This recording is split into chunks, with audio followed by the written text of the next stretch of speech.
श्री कृष्णा, कैसे हैं आप लोग। फ्रेंड्स, आपके बर्थ चार्ट में या गोचर कुंडली में कह सकते हैं कुछ ऐसे समय का परिवर्तन होने जा रहा है कि हम यहाँ पर 3 ग्रहों की विशेष चर्चा करने वाले हैं। क्योंकि देखिए, सूर्य और राहु का संबंध जो होता है ग्रहण योग का निर्माण करता है, जिसके प्रभाव से अभी तक आपके कुछ कामों में अड़चनें लगी होंगी।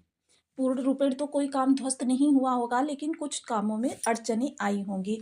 पर पहले से ज़्यादा आपको थोड़ी सी समस्याएं फेस करनी पड़ी होंगी। किंतु अब शनि देव के राशि परिवर्तन के साथ ही स्थितियां कुछ बदलने जा रही हैं, क्योंकि शनि और सूर्य पिता पुत्र हैं, वहीं सूर्य इस समय पर पूर्णा भी उच्चाभिलाषी हैं। तो इन स्थितियों के आधार पर आपके इस वीडियो में हम चर्चा करने वाले हैं। देखिए, 30 वर्ष बाद इस समय का निर्माण हो रहा है और ये प्रत्येक भाव के राशि के जातकों के लिए संबंधित भाव से संबंधित कुछ विशेष लेकर आया है। अब इस ऊर्जा को जिस किसी ने भी समझ लिया या जिस किसी ने भी इस ऊर्जा के अनुसार कार्य कर लिया, समझ लीजिए कि इस दौरान वह उस भाव से संबंधित चीजों में अपने कीर्तिमान स्थापित करके जाएगा।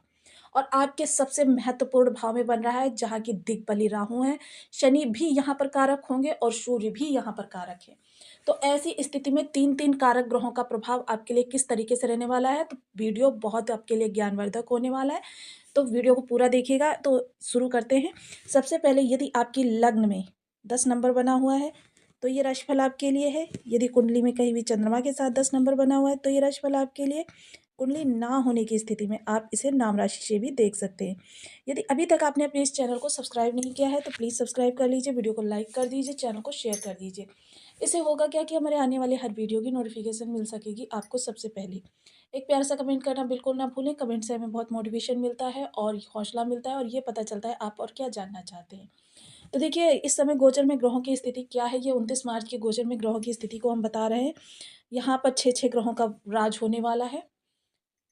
क्षमा करें, ये शनि काटना हम भूल गए हैं। तो आपके लग्नेश धनेश पराक्रम भाव में जाकर बैठे हुए हैं। हालांकि लग्नेश धनेश का पराक्रम भाव में जाना कोई विशेष अवस्था का निर्माण नहीं करता, क्योंकि दृष्टाय भाव में शनि और राहु दोनों ही कारकत्व रखते हैं 3, 6, 11 में, जिसके प्रभाव से ये भाव आपका बहुत ही प्रबल हो रहा है। गुरु कारक स्थान पर है, मंगल भी कारक स्थान पर है, और केतु भी अपने कारक स्थान पर ही विराजमान है। समस्त ग्रहों की जो स्थिति है, इसमें से अगर शुक्र को छोड़ दें और आपके बुध को छोड़ दें, तो समस्त ग्रहों की जो स्थिति है वो अपने कारक स्थान पर ही है।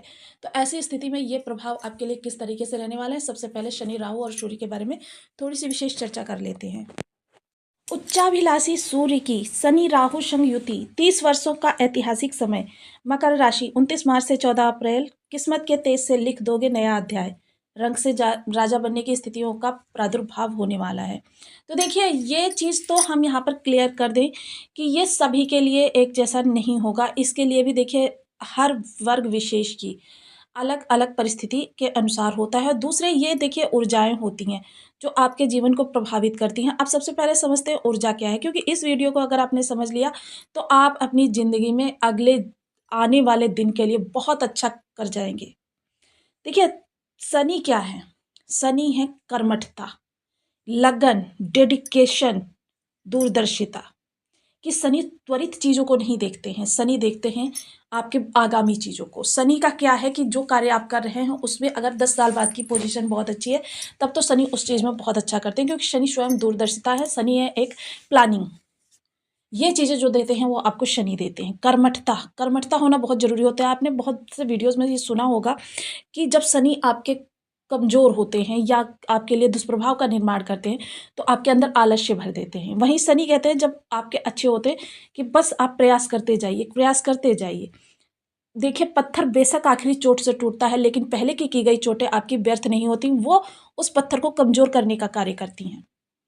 तो शनि है कर्मठता, और शनि के पास देखिए दृष्टि, 9वीं दृष्टि प्रत्येक ग्रह के पास है। क्षमा करें, कई ग्रहों के पास है, जैसे केतु हो गए, राहु हो गए, और आपके गुरु हो गए, मंगल हो गए।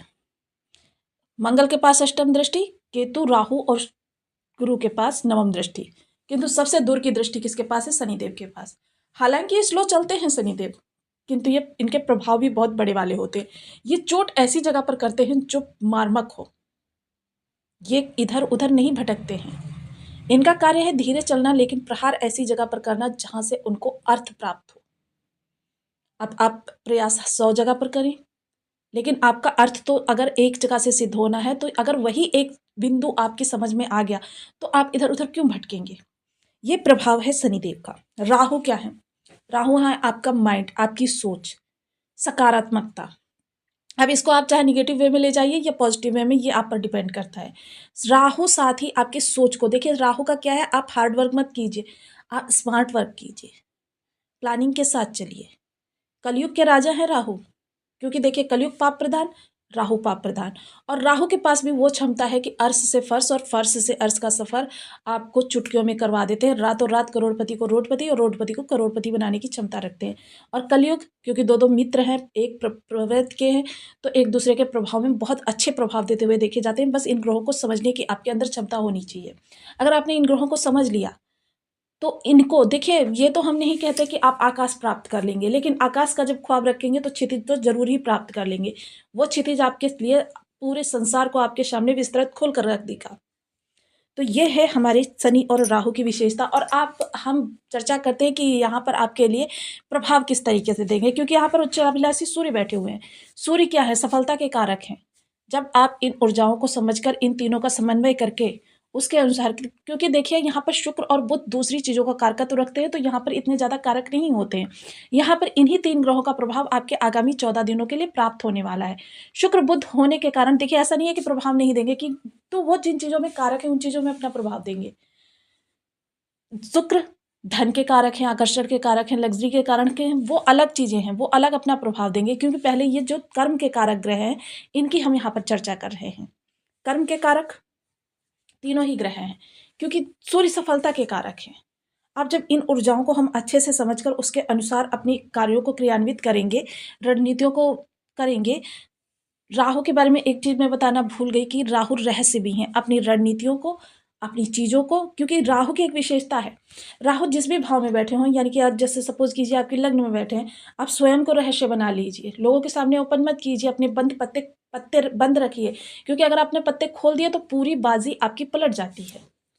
तो अपने पत्ते बंद रखना ये राहु सिखाते हैं। और राहु अगर आपके लग्न में है, आप स्वयं को रहस्य बना लीजिए। धन भाव में है, धन को रहस्य बना लीजिए। कर्म भाव में अपनी रणनीतियों को रहस्य बना लीजिए। सुख भाव में है, अपनी सुखों से विशेष कि आपको किस चीज से सुख प्राप्त होता है, उन चीजों को रहस्य बना लीजिए। राहु आपके लिए पॉजिटिव हो जाएंगे। छोटी छोटी सी चीजों में फेरबदल करके आप इनके सब पे बहुत अच्छे प्रभाव प्राप्त कर सकते हैं। अब त्रिष्टाय भाव 3, 6, 11 वो भाव होते हैं जहां पर कि ये कर्म वाले ग्रह, कर्म वाले ग्रह कौन कौन से हैं? मंगल है, राहु, शनि, सूर्य, ये कर्म वाले ग्रह हैं, जो आपके कर्म में आपकी कर्मठता को बढ़ाते हैं, आपकी डेडिकेशन को दिखाते हैं, आपके रुतबे को दिखाते हैं। तो ये चीजें समझकर यदि आप आगे ये 16 दिन अगर आपने कर लिया, तो ये 16 दिन आपके आगामी जीवन के पूरे जीवन के परिवर्तन को करके रख देंगे। यह आपको समझना है। तो आइए थोड़ा सा चार्ट पर इन चीज़ों को समझ लेते हैं सूत्र के साथ। हालांकि मेरे पास इस टॉपिक पर बात करने के लिए पूरा अगर 24 घंटे भी हो तो कम पड़ जाएगा, किंतु फिर भी आपका समय बचाने के लिए चार्ट पर समझते हैं। तो देखिए, शनि, राहु, सूर्य, शुक्र, बुध और चंद्रमा षष्ठ ग्रह आपके 29 मार्च को यहाँ पर होंगे। तो ये 6 इस भाव को एक्टिवेट कर रहे हैं। ये स्थितियाँ आपकी 29 मार्च से ही प्रारंभ होने वाली हैं, और ये 14 अप्रैल तक आपको प्रभावित करती रहेंगी। ये ऊर्जाएं जो हैं, ये आपसे कहती रहेंगी आप सही समय पर सही कदम उठा लीजिए। दिशा तो आपकी बदलनी ही बदलनी है। ऐसे कोई वो नहीं है, आपने क्षणिक पल भर में आपने तकदीर बदलते हुए देखी होंगी। ऐसा नहीं है, अगर आप अपने आसपास नज़र दौड़ाएंगे, बहुत से लोग आपको ऐसे मिल जाएंगे जिन्होंने क्षण भर में अपनी तकदीर बदल दी है, गिरते को उठा लिया है और खुद को उठा दिया है। तो ये स्थितियां आपकी इस समय पर निर्मित हो रही हैं कि आप बस थोड़े से अपने परिवर्तन को देख लीजिए, अपने कर्म पे दृष्टि डालिए। देखिए, क्योंकि यहाँ पर ये त्रिष्टाय भाव है, आपका कर्म का घर है। इन देखिए, इस दौरान तो आप कोई भी बिजनेस कर रहे हैं, कोई भी कार्य कर रहे हैं, कोई भी नौकरी कर रहे हैं, कुछ भी कर रहे हैं, सब में आपको सफलता प्राप्त होने वाली है। देखिए, सफलता उन्हीं लोगों को एक स्टेप आगे या छलांग भी लगा सकते हैं, ऐसी बात नहीं है। देखिए, वही कर सकते हैं जिन्होंने इन ग्रहों को समझा है। और वरना देखिए, मैंने आपको पिछले कई सारे वीडियोज़ में ये चीज़ें बताई हैं कि ग्रह जो हैं, वही ग्रह आपका सकारात्मक प्रभाव देता है, वही ग्रह आपका नकारात्मक प्रभाव देता है। क्योंकि हम ऊर्जाओं को नहीं समझते। अब राहु के लिए देखिए जिस भाव में जाते हैं, राहु अगर उस भाव से संबंधित आपके नेगेटिव होते हैं, तो क्या होता है उस भाव से संबंधित उदासीनता भर देते हैं आपके अंदर। उदासीनता क्यों भर देते हैं? क्योंकि वो नेगेटिव होते हैं। और अगर वही आपके पॉजिटिव होते हैं तो क्या होता है, वहाँ पर सकारात्मकता आ जाती है, उस भाव से संबंधित छलांग आ जाती है आपके जीवन में। राहु प्रत्येक 12 वर्ष में खुद को परिवर्तित करते हैं और आपके जीवन में बड़े वाले प्रभाव लेकर आते हैं।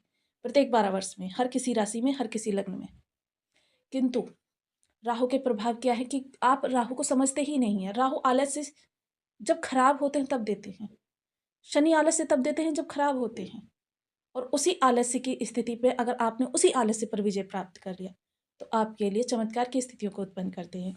अब यहाँ पे आपके कर्म से संबंधित विशेष आपको इस दौरान बहुत ही रहस्य के साथ, बहुत ही रणनीतियों के साथ अपने कार्यों को आगे बढ़ाना है और कार्यों को बढ़ाने के साथ ही आपको उसमें दूरदर्शिता भी दिखानी है कि आने वाले 10 साल में उस कार्य की पोज़ीशन उस समय पर क्या होगी। अंबानी जी ने तेल के उद्योग को समझा, आज वो सर्वोच्च उद्योगपति माने जाते हैं, जिसने इस तरीके की प्लानिंग की। अब देखिए अंबानी जी सर्वोच्च शिखर पर बैठे हैं तो वहाँ उनकी चर्चा हो रही है, लेकिन ऐसा नहीं है कि सामान्य जनमानस में ऐसे लोग नहीं हैं, बहुत से लोग ऐसे हैं। अब इनकी देखिए पंचम दृष्टि व्यापार पर जा रही है। व्यापार व्यापार में देखिए अगर आप पुरातन तरीके से व्यापार कर रहे हैं, तो समझ लीजिए कि आपके लिए स्थितियाँ वही हैं कि बस खाओ, पियो, मौज करो और आगे की जो है वो भगवान पे छोड़ दो। लेकिन अगर व्यापार में आपने आने वाले समय को सोचा कि आपके 4 वर्ष बाद आपका जो व्यापारी समाज में लोगों की डिमांड है, वो किस प्रकार की रहने वाली है, उसको आज समझ लिया। यानी कि ये दूरदर्शिता हो गई ना कि आने वाले समय की चीज़ों को, माँग को आप आज समझ लेते हैं, तो आप क्या होगा सर्वोच्च शिखर पर होंगे। ये स्थितियाँ आपके लिए निर्मित कर रहे हैं ये ग्रह। ऐसा जो योग बनता है वो कई-कई वर्षों में बनता है और ये आपके 30 वर्ष बाद बन रहा है क्योंकि शनि यहाँ पर 30 वर्ष बाद आ रहे हैं और शनि क्योंकि आप एक चीज़ और कह सकते हैं कि यहाँ पर अभी तक तो राहु ने नेगेटिव किया क्योंकि राहु के जो अधिकारी हैं, जैसे कोई ग्रह है, आप किसी ऑफ़िस में कार्य कर रहे हैं, आपका जो अधिकारी है अगर वो आपके साथ आकर बैठ जाए, तो क्या आप स्वयं अपनी मर्ज़ी से कुछ कर सकते हैं? आप स्वयं अपनी मर्ज़ी से गर्दन भी नहीं हिला सकते। राहु के जो अधिकारी हैं शनिदेव यहाँ पर आ रहे हैं और शनि की सूर्य के साथ किस तरीके का संबंध है? 36 का आँकड़ा है। किंतु रिश्ता इनके बीच में क्या है? पिता-पुत्र का। और शनिदेव क्या है? कर्माधिकारी हैं, न्यायाधिकारी हैं, दंडाधिकारी हैं।